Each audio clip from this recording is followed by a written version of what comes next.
আসসালামু আলাইকুম everyone, welcome to জিফানস kitchen. আজকে অনেক দিন পর একটা ভিডিও শেয়ার করতে যাচ্ছি আপনাদের সাথে। এটা হচ্ছে চিকেন বিরিয়ানির রেসিপি।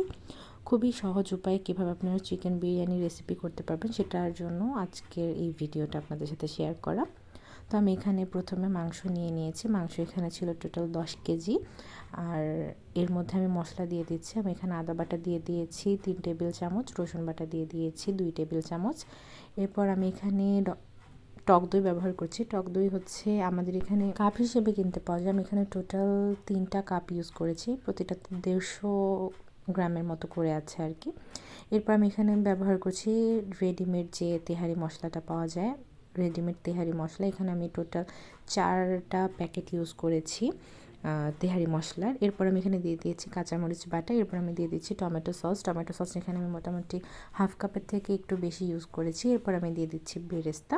বেরেস্তাটা একটু বেশি করে ইউজ করার চেষ্টা করবেন, কারণ আমি এখানে কোনো ধরনের কোনো কাটা পেঁয়াজ বা বাটা পেঁয়াজ ইউজ করব না। আমি এখানে পুরোটা রান্নায় আমি বেরেস্তা দিয়ে করব, কারণ আপনার বেরেস্তা দিয়ে যদি রান্নাটা করেন এটার টেস্টটা অনেক বেশি ভালো আসে।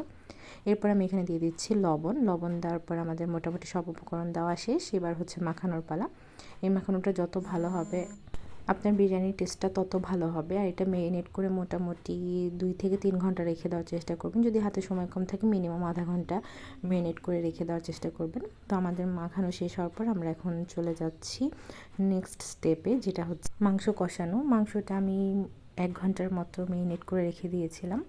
এরপর আমি এখানে নিয়ে নিয়েছি তেল। আমি এখানে কিছুটা ব্যবহার করেছি বেরেস্তা ভাজা তেল এবং কিছুটা নর্মাল সয়াবিন তেল। বেরেস্তা ভাজা তেলটা আপনারা এখানে ইউজ করার চেষ্টা করবেন, কারণ এটার মধ্যে যে সুন্দর ফ্লেভারটা থাকে সেটা আপনারা পুরোপুরি এই মাংসের মধ্যে পেয়ে যাবেন।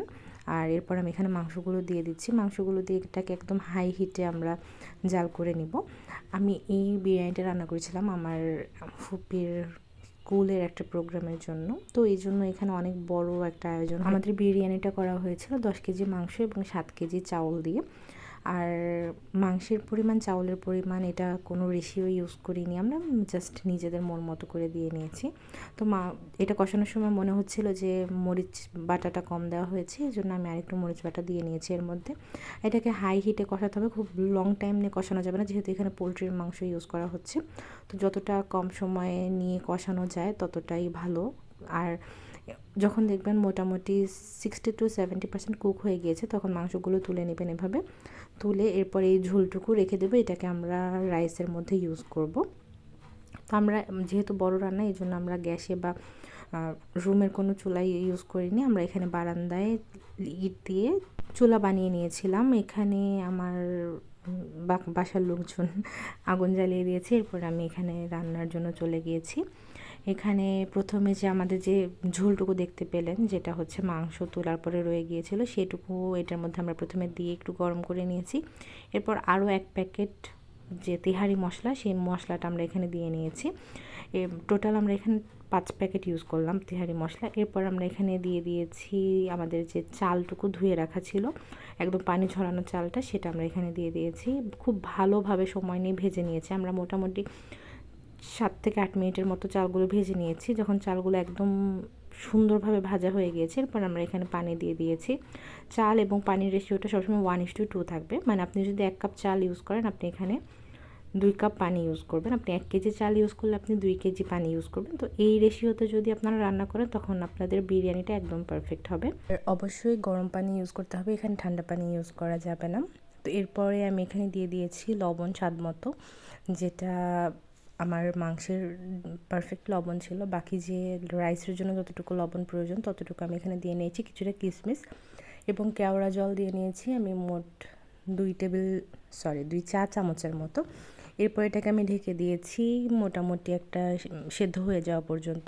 তো এখানে দেখতে পাচ্ছেন চালগুলো উপরে উঠে এসেছে এবং আমার মোটামুটি 50%-এর মতো চালটা কুক হয়ে গিয়েছে। তো এই সময়ই মাংসটা মিশিয়ে দিতে হবে, কারণ আমরা যদি আরও পরে মিশাই তখন মাংসটা খুব ভালোভাবে চালের সাথে মিশবে না। এখন একটু পানি পানি থাকা অবস্থায় সুন্দর করে মিশিয়ে দিতে হবে। তো আমি পুরোটুকু মাংস এই চালের মধ্যে ঢেলে দিলাম। এরপর আমি এটাকে খুব ভালোভাবে নেড়েচেড়ে মিক্স করে নিব। এটা একটু সময় নিয়ে মিক্স করে নেওয়ার চেষ্টা করবেন, নাইলে দেখা যায় যখন বড় রান্না হয় অনেক সময় কিছু কিছু জায়গায় রাইসটা সাদা সাদা থেকে যায়, ভালোভাবে মশলাটা মিক্স হয় না। তো এইটা একটু খেয়াল রাখবেন, যেহেতু অনেক বড় একটা রান্না। এরপর মিক্স করা শেষে আমি আবার একটু কিছুক্ষণের জন্য ঢেকে দিয়েছিলাম। এরপর ঢাকনাটা সরিয়ে আমি এখানে কিছুটা কাঁচামরিচ দিয়ে দিচ্ছি। কাঁচামরিচটাকে আমি আস্ত দিয়ে দিচ্ছি যাতে একটু ফ্লেভারটা খুব ভালোভাবে বিরিয়ানিতে ঢুকে, কিন্তু কোনো ধরনের কোনো ঝাল না হয়।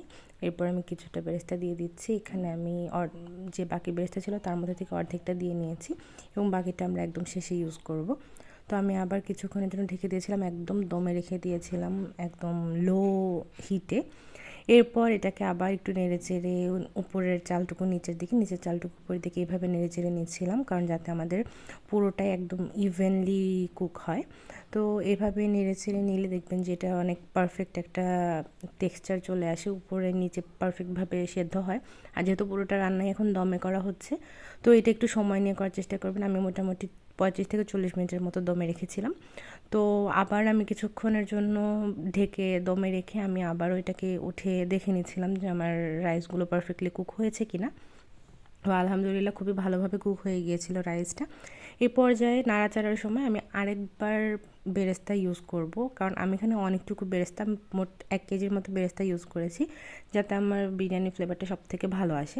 তো এইভাবে বেরেস্তাটা দিয়ে আবার একটু নেড়ে চেড়ে নিচ্ছি। এটাই হচ্ছে আমার ফাইনাল যে টাচ বিরিয়ানির। এই তো শেষ। আর এটার আমি ভালো কোনো ফাইনাল ক্লিপ নিতে পারিনি, কারণ এটা রান্নার সাথে সাথে প্যাকেট হয়ে চলে গিয়েছিল স্কুলে, আর অনেকগুলো প্যাকেট করতে হয়েছিল, এই জন্য আমরা সময় কুলাতে পারিনি। আর এই হচ্ছে প্যাকেটগুলো দেখে বুঝতে পারছেন যে কতটা সময় সাপেক্ষ ব্যাপার ছিল। যাই হোক, আমাদের রেসিপিটা কেমন লাগলো অবশ্যই কমেন্ট করে জানাবেন। And thank you so much for watching.